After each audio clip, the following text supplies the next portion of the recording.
It's literally just a port, guys. Like Smash 4.5. I told you it's Smash glorified 4.5. This game is basically so many things Smash are ported 4.5. over, so it's obviously a port. It's just Smash 4.5.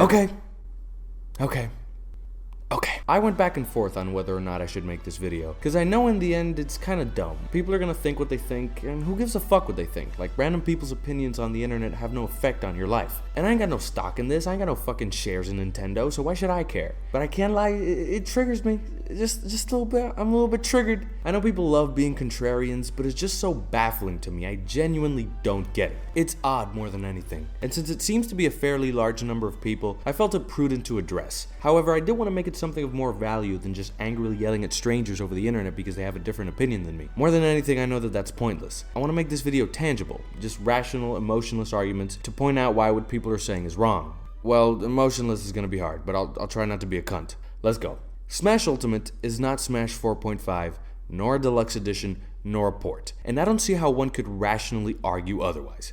Let's start simple. The game got a complete visual overhaul. Any character or stage that returns from the past has at least a slightly different look to them, made to fit with the chosen aesthetic style of the game. That's something that's been a trend for every game so far. Every game has a certain visual feel to it that the characters follow. I'm not a visual designer, I can't define it with exactitude, but something about the shading of the characters looks different. It's still colorful, but a bit more pastel, and the 3D models are kind of more cartoony. The character portraits are different, the UI for everything is different, but where the visual difference really shines is in the animations. God damn, they really killed it with the animations this time. The way the characters jump and run and attack at least looks so different than before, and they look cool. They did a really good job of setting that jovial, energetic, cartoony vibe that the game has. And the aesthetic goes beyond that. The sound design, the effects of the hits, they look like they feel so satisfying. But say you had all these differences, but when you picked the controller up, the game functioned exactly the same. It would be shitty to sell that as a new game. But obviously that's far from everything that changed. Many characters got revamped, some completely changing their look, and many of their moves, not just animations, but how their moves work. With tons of characters, we saw at least 1 or 2 moves change, and everything I've heard from people who played it is that it's a trend. Most, if not all, characters have something different about them gameplay-wise. We also have new costumes, new visual assets, new voice work, new stages, new items, new final smashes for so many characters, new characters, 9 fucking characters that weren't in Smash 4. Like, okay, only 3 are completely new characters. But y'all know there's still 6 months till the game comes out, right?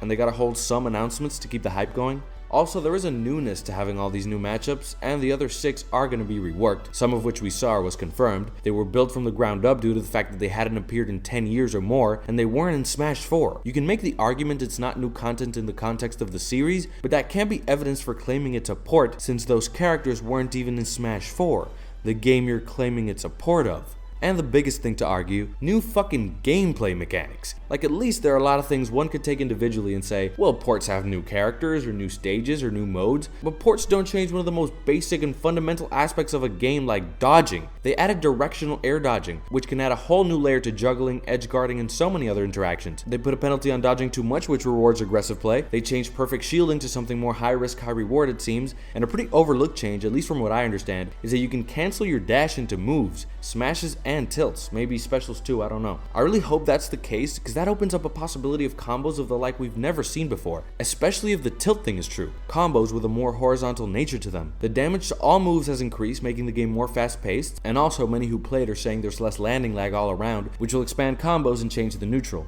So let's recap. A complete visual overhaul, a new aesthetic with animations, effects, sound design, and UI, gameplay changes for most if not all characters, ranging from minor to major, new content all around, 9 new characters that weren't in Smash 4, 8 if you don't want to count Daisy, significant changes in fundamental mechanics of the game, and more new content yet to come over the next 6 months. Which just leads me to ask this. Do y'all know what a video game sequel is? A sequel is the next installment of a game. A sequel builds on what came before. It improves where it should, it changes things about it, and adds new things. But it's not like a sequel scraps everything from previous fucking games. It's not a port just because it brought all the previous characters, including DLC. That's the most illogical conclusion I can think of. A port is the same game ported to another console, in which they usually add a bit of features, a bit of new content to make the purchase more appealing. The base game is still exactly the same. You don't change what is there for a port, you add on top of it. You definitely don't change fundamental fundamental gameplay mechanics. Almost everything you can think of in this game, especially characters, has some difference to it, and the new content added is astronomical when you compare it to any deluxe edition. Like, more than anything, it's just baffling. Y'all must know you're bullshitting. They didn't even have to show so much, but they chose to go ham, a 25-minute presentation of new shit. So what the fuck do you consider a new game? What the fuck did they have to show you for this to be a new game in your eyes? There are people who are saying this though, not because of the content shown, but because of the gameplay they themselves played or what they saw in the Invitational. Now, some who played it called it that with really no malice in their hearts. They said that's even a good thing because Smash 4 is a solid game. Despite the changes, they think it feels a lot like Smash 4. Others are saying it feels way different, that it feels faster and the characters feel heavier, and these conflicting opinions tell us a few things. One is that the game is undoubtedly different physics-wise. Who knows the degree, but it is, because no one has said it feels exactly the same. And the other thing is that the game is probably the closest one to its predecessor when it comes to gameplay.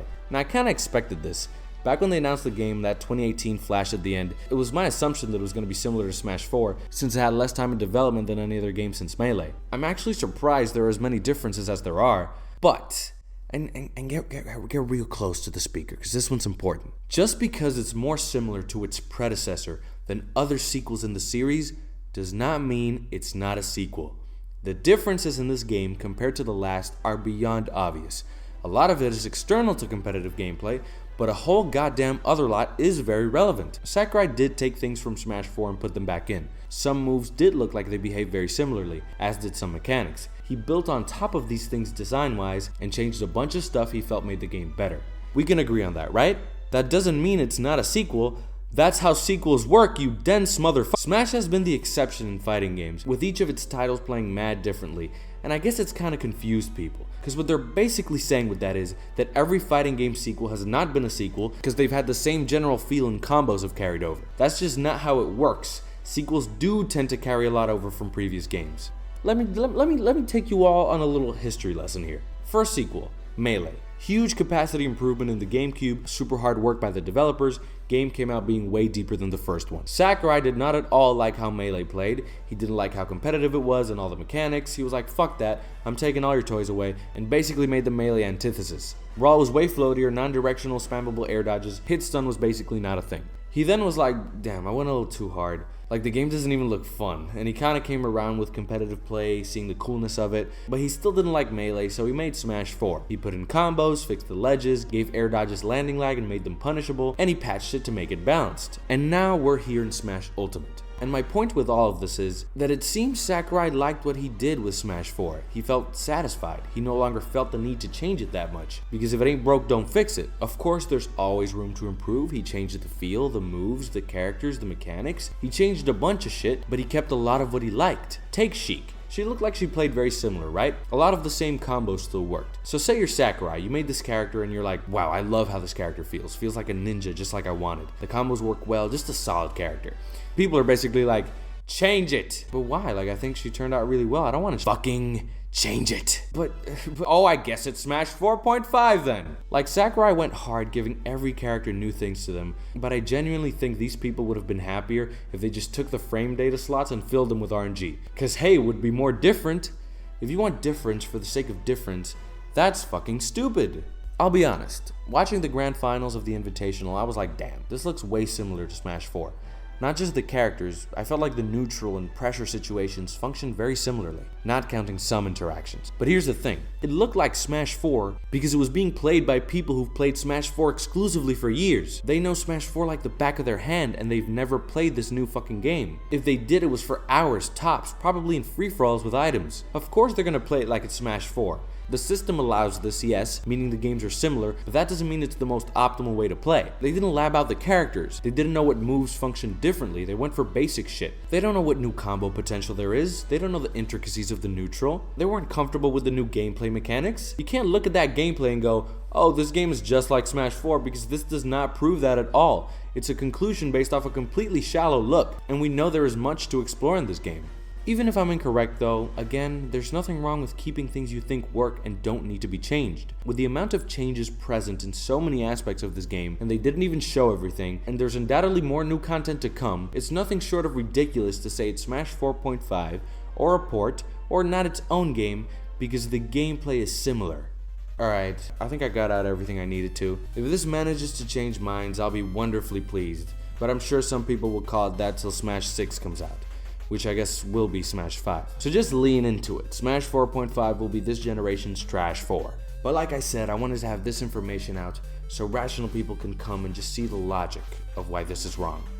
There I go being a cunt again. I should probably head out. I hope you were able to enjoy the video, and I'm out. Peace!